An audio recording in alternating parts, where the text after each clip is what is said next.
1 year after OnePlus loudly stepped into the mid-range and entry-level phone market with the OnePlus Nord, it's back with OnePlus Nord CE 5G. OnePlus claims the new phone strikes back some of its predecessors' less necessary features to focus on offering its core features at a more affordable price.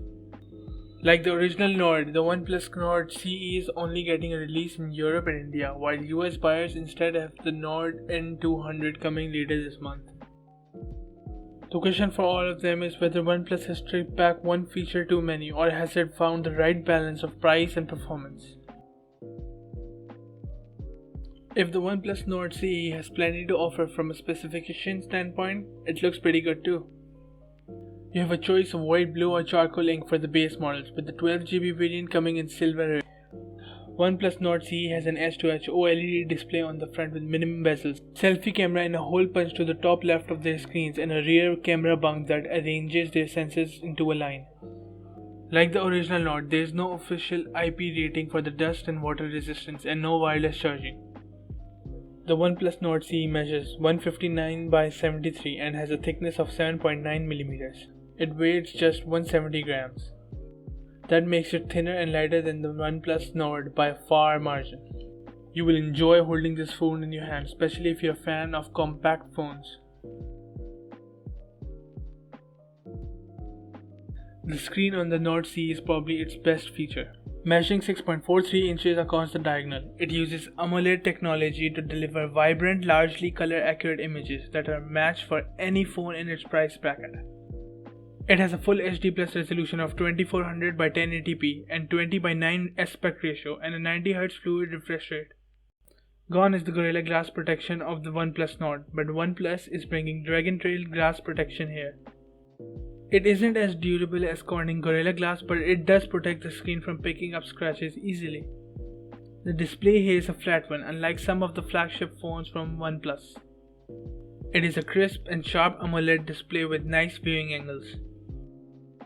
The phone is also HDR certified, which means you will be able to stream HDR content on Netflix, YouTube and more. The AMOLED display also brings a pleasant experience with deep blacks and excellent contrast and sharpness. However, the colors on the OnePlus Nord CE aren't quite as eye-catching as we'd seen on some other mid-range phones like the Poco F3 or the Xiaomi 11X. While it might not be the brightest panel, the phone gets the outdoor brightness fairly well to read under direct sunlight. Performance is another area where OnePlus had to step down in order to keep the price low and make it more affordable than the OnePlus Nord. The device is powered by Qualcomm Snapdragon 750G octa-core chipset.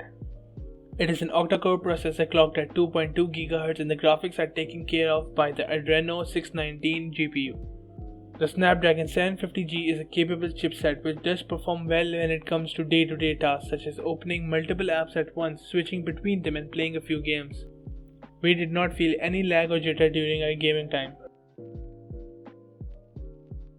Cameras have never been the headlining feature on any OnePlus smartphone, be it the flagship or mid-range phones, but that did not change a bit with recently launched OnePlus 9 series.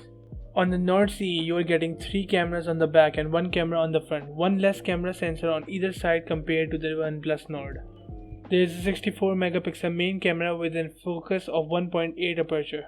The company did not specify the sensor, but it is from OmniVision and not Sony or Samsung. The primary camera also comes with electromagnetic image stabilization (EIS) and clicks the image in 16 megapixels resolution by default. The secondary 8 megapixel camera has a 119 degree field of view and a focus of 2.25 aperture. It also supports EIS. And lastly, you get a 2 megapixel mono lens with a focus of 2.25 aperture. The camera also includes a bunch of shooting modes such as time-lapse, panorama, slow-mo, video, portrait, nightscape and pro mode. The portrait shots on both the front and back cameras come out well with good edge detection. You can shoot up to 4K at 30fps and 120fps slow-mo videos, and video recording was good, but it was a bit shaky due to the lack of OIS. The EIS does a good job by keeping up and outputs a decent video with good HDR and an audio pickup. The Nord CE packs a 4500 mAh battery, a jump from the 4115 mAh unit on the OnePlus Nord. While the battery size on paper is just above the average, the overall battery life that we managed to get was excellent.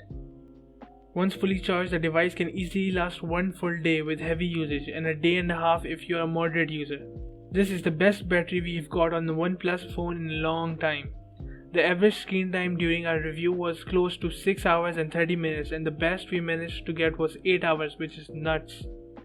Our general usage included all-day interactions on WhatsApp, Slack, mails, a few minutes of calls, YouTube, music, streaming, gaming, and a social media surfing.